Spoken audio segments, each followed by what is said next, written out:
السلام علیکم ورحمۃ اللہ وبرکاتہ۔ الحمدللہ وحدہ والصلاة والسلام علی من لا نبی بعدہ، اما بعد۔ حضرت عبداللہ بن عمر رضی اللہ تعالی عنہما سے روایت ہے کہ نبی کریم صلی اللہ علیہ وسلم نے فرمایا کہ ایک مسلمان دوسرے مسلمان کا بھائی ہے، نہ تو اس کے اوپر وہ ظلم و زیادتی کرتا ہے، نہ تو اس کی مدد کرنا چھوڑتا ہے۔ ایک مسلمان بھائی اپنے بھائی کی حاجت اور ضرورت کو پوری کرنے میں لگا رہتا ہے تو اللہ رب العالمین اس کی حاجت اور ضرورت کو پوری کرتا ہے۔ ایک مسلمان دوسرے مسلمان بھائی کی پریشانی کو دور کرتا ہے تو قیامت والے دن اللہ رب العالمین اس کی بڑی پریشانیوں میں سے کوئی پریشانی دور فرمائے گا۔ اور اگر کوئی مسلمان دوسرے مسلمان بھائی کی پردہ پوشی کرتا ہے تو قیامت کے دن اللہ رب العالمین اس کی پردہ پوشی فرمائے گا۔ متفق علیہ۔ بہت ہی پیاری حدیث ہے۔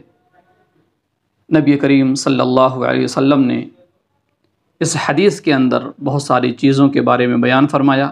پہلی چیز تو یہ کہ ایک مسلمان دوسرے مسلمان کا بھائی ہے کہ ان کے درمیان اخوت کا رشتہ ہے۔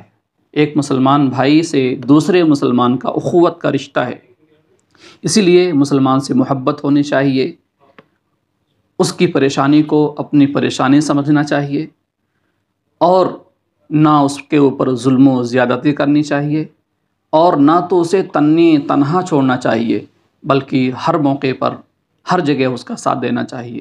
اور اگر ہم اپنے مسلمان بھائی کی مدد میں لگے رہتے ہیں، کبھی کبھی ایسا ہوتا ہے کہ ہم یہ کام کیوں کر رہے ہیں، ہمیں کیا ملے گا؟ ایسا نہیں ہے۔ اگر ہم مسلمان بھائی کی مدد کرنے میں لگے ہوئے ہیں، اس کی ضرورت کو پوری کرنے میں لگے ہوئے ہیں تو رب العالمین جو بادشاہوں کا بادشاہ ہے، پوری کائنات کا نظام اکیلے چلانے والا ہے، وہ ہماری مدد کرنے میں لگا رہتا ہے، ہماری ضرورت کو اور ہماری پریشانیوں کو دور کرنے میں لگا رہتا ہے۔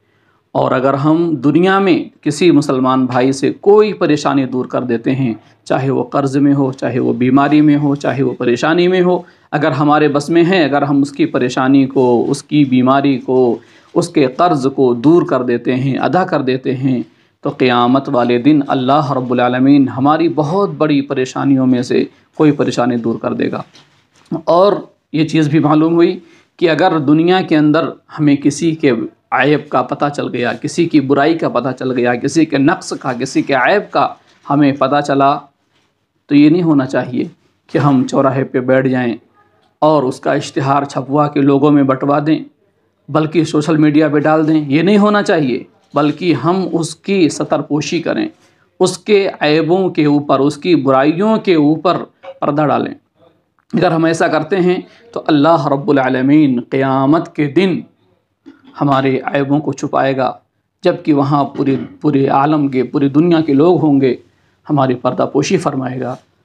اللہ رب العالمین سے دعا ہے کہ ارحم الراحمین ہم سب کو حدیث پر عمل کرنے کی توفیق عطا فرما۔ آمین۔ وصلی اللہ علی النبی۔ السلام علیکم۔